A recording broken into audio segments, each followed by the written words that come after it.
Hello students, principles और teachers. CBSE की तरफ से एक बहुत ही ज़रूरी अर्जेंट अपडेट आई है। ये सर्कुलर 3 अक्टूबर 2025 को जारी किया गया है।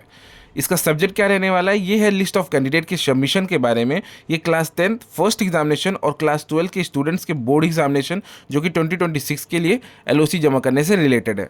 As per the circular, CBSE ने साफ कहा है कि उन्होंने इससे पहले ही 27 अगस्त 2025 को ओरिजिनल सर्कुलर दे दिया था।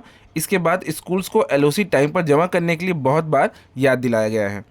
टोटल 8 रिमाइंडर्स दिए गए हैं, जिसमें ये शामिल हैं 9 सितंबर 2025 को क्रिटिकल डेट, CWSN कैंडिडेट्स के मॉड्यूल एक्टिवेशन सब बताया गया है।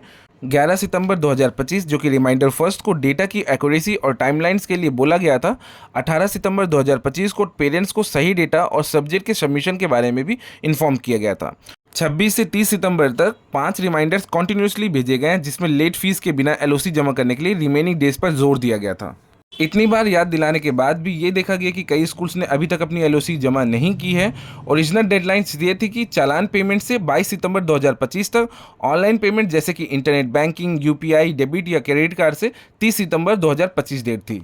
अब बात कर लेते हैं लेट फीस शेड्यूल के बारे में। मीन्स घबराइए नहीं, स्कूल्स को एक और मौका दिया जा रहा है लेट फीस के साथ में। एलओसी सबमिशन पोर्टल 30 सितंबर 2025 को क्लोज होने के बाद अब फिर से ओपन हो गया है, जो कि 3 अक्टूबर 2025 से ओपन रहेगा। लेट फीस के साथ में नए शेड्यूल की बात करें तो पेमेंट थ्रू चालान, यानी कि अगर आप पेमेंट चालान के थ्रू करना चाहते हैं तो 3 अक्टूबर से लेके 8 अक्टूबर रात के 11:59 तक पोर्टल ओपन रहेगा।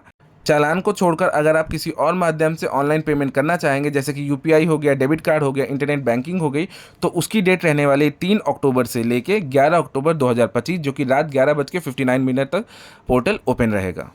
सीबीएसई ने सभी प्रिंसिपल्स को सख्त निर्देश दिए हैं कि एलओसी इस निर्धारित समय सीमा के अंदर लेट फीस के साथ में ज़रूर सबमिट कर दें। पोर्टल इस शेड्यूल के बाद बंद हो जाएगा, उसके बाद कोई भी सबमिशन एक्सेप्ट नहीं की जाएगी।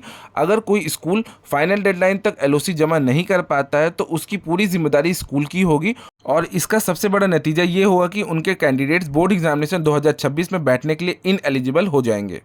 तो जिन स्कूल्स ने भी अभी तक LOC submission for class 10th और 12th नहीं किया है, तो लेट फीस के साथ में अपना सबमिशन कंप्लीट कर सकते हैं और अपने स्टूडेंट्स को एलिजिबल कर सकते हैं एग्जामिनेशन में बैठने के लिए।